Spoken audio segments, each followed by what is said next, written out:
My name is Adelina, and I've always been the black sheep of the family since childhood. It seemed to me that I looked at the world differently than my parents and my older sister Vanessa. To them, the meaning of life was in stability, making the right choices, and following the templates dictated by society. But I dreamed of something else, of freedom, creativity, a world where you could be anyone, even if it meant going against the flow.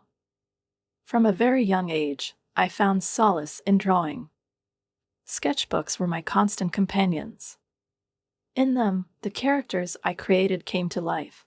From superheroes to magical creatures, every line became part of the story I was living. My parents, of course, didn't think much of it. A hobby, they called my passion, confident that in time I would forget about my childish fantasies. But that never happened. After finishing school, I faced a choice that defined my fate. Instead of enrolling in a university, as my family had expected, I signed up for 3D modeling courses. I knew this step would be seen as rebellion. My mother, standing in the kitchen with a towel in her hands, looked at me as if I had announced plans to fly to the moon. "You're not going to university?" she asked, her voice full of disappointment. "Your sister Vanessa did. She has a career now, a house, a husband. A real life. Vanessa was the gold standard of success in our family. She graduated from a prestigious college, got a job in an office, and married Ricardo. The whole package, as Mom liked to say. I tried to explain to them that the world was changing, that people were making money by creating content on YouTube, and that I had every chance of turning my passion into a career. My tablet and animation software had already become tools I felt confident with. But my words were met with skepticism. "YouTube," my father chuckled one evening at dinner. "That's not a real job, Adelina. If this keeps up, you'll be living with us forever." Their words were hard to hear, but the worst were the Sunday dinners when Vanessa and Ricardo would visit. Vanessa always found a way to take a jab at me. "Did you see the comments on your last video?" she once said with a smirk, her eyes glued to her phone. "People are tearing you apart." Ricardo leaned over to look at her phone and added, "Maybe animation isn't your thing, Adelina." Vanessa caught my mother's eye, and they exchanged that knowing glance that said more than words ever could. Even Dad shook his head, muttering something about wasted time. But I didn't give up. Despite their ridicule, I was stubborn. Instead of giving in, I doubled down on my work. I analyzed successful channels, studied what worked and what didn't. I refined my animation style, made my characters more vibrant, added deep storylines. At first, progress was slow. 10 subscribers turned into 100, 100 into 1,000. Every new milestone felt like a victory, even if it went unnoticed by my family. Vanessa rolled her eyes and shifted the conversation to her own accomplishments, while I just smiled silently. 3 years passed. My channel grew to a level I had only dreamed of. Money was pouring in, sponsorship deals, merchandise sales, animation contracts. But I wasn't in a hurry to share this with my family. Let them think I was still struggling. I decided to drop the bombshell during one of our usual Sunday dinners. Mom, as always, had made her signature lasagna, its aroma filling the kitchen and drawing us all to the table. Vanessa and Ricardo, the ever-present guests at these evenings, eagerly shared their news. Today, the spotlight was on Vanessa. Her latest promotion was being discussed with an enthusiasm that left no doubt about how proud my parents were of her. I waited until the conversation died down and finally placed my fork on my plate. "I have an announcement," I said, looking straight at Mom. "Next week, I'm moving out. I rented an apartment." The silence that followed my words was almost tangible. Vanessa choked on her wine, and Ricardo quickly patted her back. Dad froze with a piece of lasagna on his fork, never bringing it to his mouth. "What?" Vanessa muttered, exchanging glances with Ricardo, her face a mix of surprise and disbelief. Where did you find the money for an apartment? Dad, are you paying for this? I slowly sipped my water, letting them digest what I just said, and replied with a slight smile. Actually, my channel is doing well. Well enough that I could rent a house if I wanted to. Mom dropped her fork, the sound of it clattering on her plate as loud as the silence that followed. What kind of money are we talking about? Vanessa asked sharply, her voice louder and more strained. It's impossible that you're earning that much from YouTube. I just shrugged and continued eating. This was my moment, and I savored every second of it. The questions kept flying at me throughout dinner, but I deftly avoided direct answers, responding with short remarks or enigmatic smiles. The next morning, I moved out. The new apartment was small but cozy, and most importantly, it was mine. This space became my sanctuary, my creative studio, where I could focus on my work without judgmental glances or biting comments. I set up a large animation desk in the bedroom, created a recording corner, and filled the shelves with books and art that inspired me. My work thrived like never before. My subscriber count continued to grow, my stories became more intricate, and my style evolved. At some point, I realized I could afford more than just a modest apartment. The money flowing in from sponsorship deals, advertisements, and merchandise sales finally gave me the sense of freedom I had always dreamed of. The first time I returned to my parents' house for dinner after moving out was quite the spectacle. I was wearing designer jeans and carrying a leather handbag that could easily make any fashionista envious.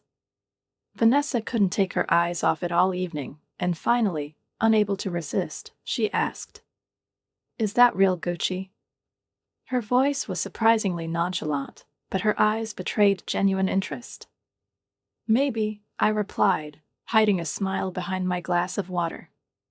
From that moment on, everything began to change. My parents, who had once dismissed my work as an unserious hobby, now started to cautiously acknowledge its significance. At first, it was in small ways. One day, Dad mentioned that the water bill had been higher than usual.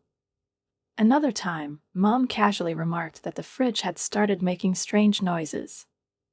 And then, one evening at dinner, in that tone I now recognized as a subtle request, Dad said, "Taxes have gone up this year. It's getting harder to keep up with the bills." I pulled out my checkbook right at the table and wrote them a check. Let them see that I could take care of them now. That gesture marked the beginning of a new chapter in our relationship. From then on, whenever they needed to fix the roof or buy new appliances, they turned to me. And I helped. The money I earned allowed me to cover their expenses while still saving for my own future. The irony of life was that my animation career was skyrocketing, while Vanessa's perfect life began to crumble. She became pregnant with her first child, and suddenly Ricardo's salary wasn't enough to maintain their usual level of comfort. I noticed it for the first time during a family dinner. Vanessa no longer wore her signature expensive jewelry, which used to seem like a second skin to her. Her designer clothes, always a loud proclamation of status and success, had been replaced by simple and modest outfits from a department store. She looked different, as if someone had wiped away the shine she had always been so proud of. During dinner, she barely touched her food, idly pushing it around her plate while Ricardo talked about rising rental prices. "Everything is so expensive now," she sighed, bouncing a fussy baby on her lap who refused to settle down. "Diapers, baby clothes. They outgrow everything so fast." I noticed her gaze lingering on my watch. It was a gift to myself in celebration of reaching 5 million subscribers. The old Vanessa would have made a sarcastic comment or a snide remark about it, but now she just looked at it with silent longing. She seemed tired. That evening, after returning home, I thought for a long time before opening my banking app. I set up a monthly transfer to her account. It wasn't a huge amount, but it was enough to ease her burden a little. I didn't tell her it was from me, but Vanessa figured it out pretty quickly. "You don't have to do this," she said over the phone. Her voice tried to sound proud, but I could hear the relief in it. That's what sisters are for, I replied with a smile, looking out the window of my spacious apartment. When I turned 26, I realized it was time to move forward. Working from home was convenient, but I had bigger ambitions. I rented an entire floor in an office building downtown. Tall windows, modern furniture, spacious rooms, everything was perfect. I began assembling a team. Talented artists and animators, each of whom shared my vision and passion for creating unique content, became part of my dream. When Mom found out about my plans, she asked, barely hiding her surprise. "You have your own company now?" "Yes," I replied proudly. "A whole team of animators. We're working on some really exciting projects." My success continued to grow. I bought myself an apartment in one of the most prestigious high-rises in the city, with a skyline view and a concierge downstairs. Then came a new car, not too flashy, but stylish and reflective of my taste. After that, I began looking at houses, thinking that perhaps it was time to take the next step. It was around this time that Vanessa announced she was expecting her second child. She tried to appear joyful as she shared the news over dinner, but her eyes betrayed her worry. I learned that Ricardo had lost his job a month ago and was scraping by with odd jobs that barely covered their bills. After dinner, as we washed dishes together, Vanessa quietly said, "I don't know how we're going to manage this time." Her voice was barely above a whisper, and she avoided looking at me. For the first time, my once confident and self-assured sister seemed vulnerable.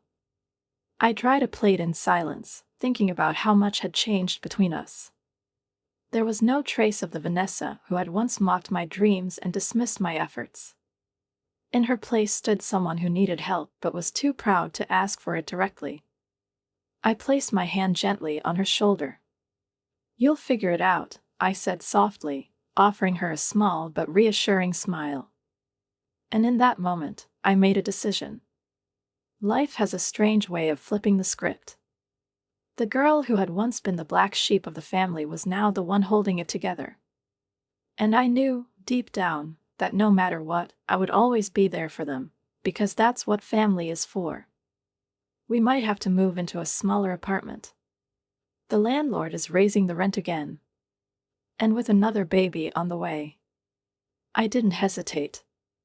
"Don't worry about the rent. I'll cover it," I said, and tears glimmered in her eyes. And so, I became the person who completely paid the rent for my sister's family. The same sister who once mocked my cartoons, but was now living thanks to them. Vanessa stopped making sarcastic comments about my career, and for the first time, I felt like the heavy past was finally behind us. Our family dinners returned to being a regular ritual. Every weekend, I would visit my parents, where Vanessa, Ricardo, and their kids would also be waiting. Mom always prepared delicious meals, and the house filled with the cozy sounds of conversations and children's laughter. On the surface, everything seemed perfect, but a new pattern began to emerge. "That old washing machine is making strange noises again," Mom said while we sat at the table. Dad's study smelled of wood polish and aged paper. That scent always gave me a sense of comfort, reminding me of long winter evenings spent sitting at the massive oak desk, filling notebooks with drawings instead of doing homework. The desk looked just as it had years ago, sturdy, marked by time, with scratches, tea stains, and faint impressions of tiny fingerprints from when I used to try to help Dad with his work. In the corner stood a clumsy pile of old family documents, photos, and albums. They lay in disarray, as if waiting for someone to finally sort through them. Mom often talked about organizing these relics of the past, but her words remained just plans. I decided that today was a good day to lighten her load a little and dive into some memories. I sat down on the floor, pulled out the first box, and opened it. On top were photographs yellowed with age, Mom and Dad, still young, smiling in front of Grandma's old house. Their faces were serene, filled with that simple happiness that seems impossible to hold on to. Behind them were snapshots of our childhood, me, missing my 2 front teeth, proudly holding my first drawing, Vanessa, always so neat, even her pigtails tied with perfectly straight ribbons. I couldn't help but smile as I looked at these moments frozen in time. Deeper in the box were documents, old bills, letters, insurance policies. Most of them didn't seem particularly important, but suddenly, I came across a small envelope labeled personal. The handwriting was Mom's, neat and precise. Something told me I shouldn't open it, but curiosity got the better of me. Inside was a short note and a few photographs. I recognized myself and Vanessa. We were little, just children. But something was strange. The photos weren't taken in our house, or even in our town. In the background was something resembling a small farm, and standing next to us was an unfamiliar woman with a kind but tired expression. On the back of one of the photos was written, Summer 1995. Thank you for everything, Maria. The note was even more puzzling. It spoke of financial hardships, gratitude, and requests for help. My heart started to race as I flipped the note over and saw the date, 1996. I would have been only 6 years old at the time. I couldn't recall anything about this woman or the place in the photos. I continued digging through the box, delving deeper into memories that didn't seem to fit into any coherent picture. Among the papers were more notes, all in the same handwriting, but dated across different years. They contained similar sentiments: thanks, please, mentions of a debt. Something was clearly missing from my understanding.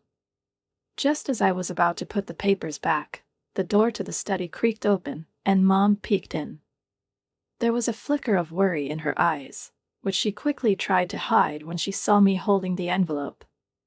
You've gotten to that, I see, she said, her voice calm, but the tension was obvious. What is this, Mom? I asked, showing her the photos and the note. Who is this woman? Why don't I remember this time? Mom walked over quietly, sat on the edge of a chair, and took one of the photos in her hands. For a moment, she just stared at it, as if trying to find the right words. Then she sighed heavily. That's Maria, she said softly. She was our salvation during a difficult time. What difficult time? I felt the tension building inside me. You've never talked about this before. Mom looked up at me, her eyes filled with regret and sadness. Because your father and I didn't want you or Vanessa to know.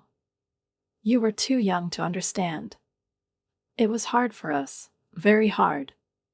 Financially, emotionally. We thought we might lose the house. Maria was the one who helped us, who gave us shelter while we tried to get back on our feet. Her words hit me like a bolt from the blue. Everything I had believed to be solid and unshakable in our past was suddenly called into question. Why did you never tell me about this?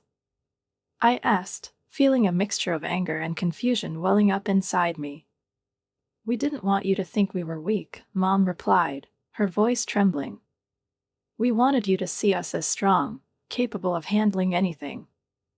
I stayed silent, trying to process what I had just heard. The secrets of the past were starting to take shape, but with them came a cascade of new questions I still needed answers to. I stood in the middle of the living room, feeling a storm brewing inside me. My father's words, calm, steady, but so detached, echoed in my ears. Vanessa needs this more than you do. A wave of anger and pain rose, threatening to drown everything else. Their faces, Mom's pale and drawn, as though the life had just been drained from her, and Dad's tired, avoiding my gaze, trying to smooth things over, only added fuel to the fire. That's not true, Dad, I said, trying to keep my voice steady even though it betrayed me with a tremor. This isn't about the money, or the house, or the car. It's about the fact that you decided all of this behind my back. It's about the fact that you didn't even think it was worth talking to me. Mom tried to take control, her expression hardening. Adelina, you're overreacting. We were planning to talk to you about this later. But you said yourself that you're doing fine. You're successful, independent. We thought you'd understand that Vanessa is struggling right now. Struggling? I could feel my voice rising, my emotions breaking through despite my best efforts to stay composed. Yes, I know she's struggling. I get it. That's why I pay her rent, buy baby supplies, and cover repairs. I do it because I love her and want to help. But this. I waved the envelope I was still holding in my hand. This isn't about helping. This is about you deciding that I don't matter. That I can just be kept at arm's length while you give everything else to someone else without even asking me. Dad raised his hands in a conciliatory gesture, trying to interject. Adelina, this wasn't an easy decision for us. We just thought it was the right thing to do. You already have everything. And Vanessa. I cut him off, unable to listen to more excuses. I have everything. I let out a bitter laugh, a sound so foreign even to myself that it sent chills down my spine. I have nothing. Don't you see? Everything I do for you, for her, is because I want to feel like I'm part of this family. Because I still believe that your opinion of me matters. And now I see that it doesn't. All your smiles, all your words of support were just empty. Mom looked at me with an expression I couldn't decipher, a mix of guilt, stubbornness, and hurt. We didn't mean to hurt you, she finally said. We just thought you'd understand. We're proud of you, we really are. But you can't expect us to divide everything equally. Vanessa needs help more than you do. Proud? I repeated, unable to believe my ears. You call this pride? Telling me that I should understand? That I should be grateful that you used my success as a reason to leave me out? If you're so proud of me, then why couldn't you just be honest? Tears stung my eyes, but I refused to let them fall. I didn't want them to see me cry. They didn't deserve that anymore. You know, I paused, trying to collect my thoughts. I thought we were more than this. That family meant more than convenience and calculation. But clearly, I was wrong. I turned and headed for the door, ignoring Mom as she called my name, her voice wavering between anger and desperation. Dad said something, but I wasn't listening anymore. My heart was pounding so hard I could barely breathe. The manila envelope was still in my hand, a painful reminder that everything had changed that day. I walked out of the house and headed to my car. Sitting in the driver's seat, I closed my eyes and took a few deep breaths, trying to calm down. But there was no clarity in my mind, only noise. They said they were proud of me. They said they loved me. But now those words meant nothing. The engine purred softly as I started the car and pulled out of the driveway. My parents' house, the very one I had helped them save, grew smaller in the rearview mirror. But along with it, something inside me felt smaller too, as if a part of me was slipping away. I didn't know where I was going, but one thing was clear: I needed to get away. From them, from that house, from those memories. Silence hung in the air like an invisible wall, separating me from them. Their faces, once so familiar, now seemed foreign, as if I were looking at people I never truly knew. Mom, sitting at the table, dabbing her hands with a napkin, her gaze tense and unyielding. Dad, avoiding my eyes, as if he couldn't bear the weight of my anger. And Vanessa, sitting across from me, looking triumphant, as if she had just won a battle she had always believed was hers to win. We made this decision because it's better for everyone, Mom continued, her voice steady, but I could sense the irritation beneath it. Vanessa and her family need this house. They're struggling. And you, Adelina, you have everything. You should understand. I should understand. I repeated quietly, feeling the heat rise inside me. Do you really think I'm upset about the house? Aren't you? Vanessa tilted her head, her voice sickly sweet but her eyes full of challenge. You've made this whole spectacle about exactly that. I laughed, not out of amusement, but bitterly, almost hysterically. The laughter escaped me before I could stop it, echoing in the awkward silence. You really don't get it, do you? I said, rising from the table. This isn't about the house. It's not about the money. It's not about the stuff. It's about the fact that you've just erased me. As if I mean nothing to you. Mom frowned, her face tense. Adelina, stop being so dramatic. That's not true. We're proud of you, but you'd rather I didn't exist at all, right? I cut her off, no longer holding back. You have Vanessa, your perfect daughter. I've always just been something extra. And now you're not even trying to hide it. That's unfair. Mom snapped, her voice trembling. We've done everything to give you the best future, to help you achieve everything you wanted. Haven't we supported you? Supported me? My voice rose a pitch higher, my anger finally breaking free. Yes, of course. You supported me when you told me my work was a waste of time. When you laughed at my dreams. When you compared me to Vanessa every time I made a mistake. Adelina, that's not fair, Dad tried to interject, but I didn't let him continue. No, Dad, what's unfair is how you've treated me all these years. How you chose Vanessa and didn't even think I deserved so much as an explanation. Vanessa, who had been silently watching the argument unfold, crossed her arms and leaned forward. Of course, it's all about you again, Adelina. As always. You're so selfish you can't even understand why Mom and Dad did what they did. This isn't about you. It's about our family. About the real family. The real family? I repeated, feeling my chest tighten at her words. So I'm not part of this family? Vanessa just shrugged, irritation written all over her face. You made that choice yourself when you decided to put yourself above everyone else.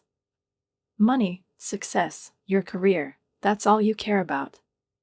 You only ever think about yourself. I stared at her, unable to believe she truly thought that. My face flushed with anger, but I forced myself to take a deep breath. Do you know what's the saddest thing? I said, locking eyes with Vanessa. It's that I always thought, no matter what, we were sisters. But you've never thought of me that way. She opened her mouth to respond, but I raised my hand, stopping her. Don't bother, I said, turning to Mom and Dad. I wish you all the best. And you too, Vanessa. Choose her, that's your choice. But know this, I won't be your convenient backup anymore. Everything I've done for you ends here. If you think I owe you nothing, I'll accept that. But don't expect me to shoulder anything else for you. I turned and walked out, not waiting for their responses. My heart pounded in my chest, and a dull roar echoed in my head. I knew I'd said everything I could, but somehow it didn't bring me any relief. Mom's words on Facebook felt like a punch to the chest, but in a strange way, I felt like I'd finally severed the thread that had kept me tied to this endless game of manipulation. I reread the post, trying to catch that distinct note of drama that always accompanied Mom's words. It had everything: accusations, self-pity, thinly veiled threats. But what struck me the most was how easily she wielded her pain as a weapon to cast me as the villain in front of our relatives and her friends. The comments under the post began to pour in almost immediately. Some expressed sympathy and support. Oh, how terrible, stay strong. Others, less restrained, outright blamed me. How could she be so ungrateful? And then there were the neutral remarks, like, maybe it's just a misunderstanding. You should talk to her. But all of them, like the post itself, felt distant, as if they were happening to someone else entirely. My phone buzzed again. Another call from Dad. I hit decline without hesitation. Over the past few days, I'd heard his voice in my head far too often, smoothing things over, justifying their choices, pretending this was all some misunderstanding. But it wasn't a misunderstanding. It was the truth, hidden for far too long behind smiles and pride. I closed Facebook, tossed my phone onto the table, and walked over to the window. The city glimmered with thousands of lights, each one reminding me that my life was now entirely my own. No more pressure, no more expectations, no more trying to prove my worth to people who refused to see it. The next day, I threw myself into work. My team noticed I was more focused than usual, but no one asked questions. They were professionals, talented individuals who shared my passion for animation and storytelling. Our new project was ambitious, a full series designed not just to showcase our skills but to say something meaningful about life, about human relationships. The irony was that my personal drama had been the inspiration for the concept. Every day, I spent hours at my tablet, drawing scenes, developing characters, and building worlds that felt so far removed from my own that it became a kind of therapy. The work consumed me entirely, allowing me to forget everything happening outside the studio walls. But my phone didn't stay silent. Vanessa's messages became less panicked and more cutting. She wrote things like, "I don't know how you sleep at night knowing you abandoned your family in their time of need." I didn't reply. Dad left voicemail after voicemail, pleading for me to talk to him. Mom resorted to sending indirect messages through relatives, who began reaching out to me, asking me not to escalate the situation. One evening, as I stayed late at the studio, my phone rang again. This time, it was Ricardo. I stared at the screen, debating whether to answer, but in the end, curiosity got the better of me. "Adelina," Ricardo began, his voice strained, "I understand that you're upset. But let's be honest, do you really want Vanessa and the kids to end up without a roof over their heads?" His words made me chuckle bitterly. "Ricardo," I replied calmly but firmly, "your family is your responsibility. I've done more than I should have. And I'm tired of being your safety net." He tried to say something else, but I cut him off. "If you really care about your family, then start taking action instead of relying on me." I hung up the phone and turned it off. At that moment, I knew I had made the right decision. My help had never been appreciated. It was taken for granted, treated as though it were an obligation rather than a choice. But now, I had decided to change that. The next few weeks passed peacefully. My work became my everything. We finished the first episode of our project, and the feedback was incredible. The channel was growing at an unprecedented rate, and collaboration offers were pouring in. I had everything I had ever dreamed of, and more. And yet, every night, sitting by the window of my apartment, I found myself asking the same question: why couldn't they just love me for who I was, instead of what I could do for them? The comments under Mom's Facebook post turned into a storm, but not the kind she had hoped for. Instead of sympathy or accusations directed at me, as she likely expected, people started asking uncomfortable questions. "Isn't this the daughter who paid your bills?" one cousin wrote. "Wait, wasn't it her who bought you a new car for your anniversary?" added an aunt. "And wasn't she the one who paid for your Hawaii vacation?" someone else chimed in. It seemed Mom was starting to lose control of the narrative. Vanessa, as always, rushed to her defense, jumping into the comments with accusations. She called me a spiteful, jealous creature and someone incapable of being happy for others. But it was Mom's reaction, her like on Vanessa's scathing comment, that became the final straw for me. I stared at the screen of my phone, feeling the anger that had been simmering for months start to boil over. With a steady hand, I tapped on the phone icon and called the insurance company handling the car I had gifted my parents. It was still registered in my name. "Hello," I said evenly, "I need to report a repossession for my vehicle." "Yes, I have the documents." The process turned out to be surprisingly quick. The tow truck arrived at my parents' house early the next morning.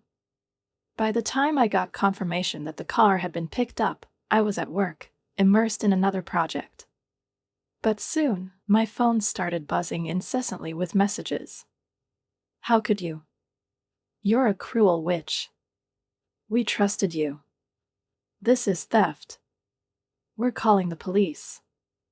I read the messages with an odd sense of calm, as though their reaction had been both inevitable and expected. After a brief pause, I opened my contacts and began blocking numbers, one by one. I severed every line of communication they had to reach me. The decision brought a sense of relief. 6 months have passed since that day. I haven't spoken to them once. Occasionally, I hear bits and pieces through mutual acquaintances. Mom and Dad are struggling to keep up with their bills. Vanessa and Ricardo had to move into a smaller apartment.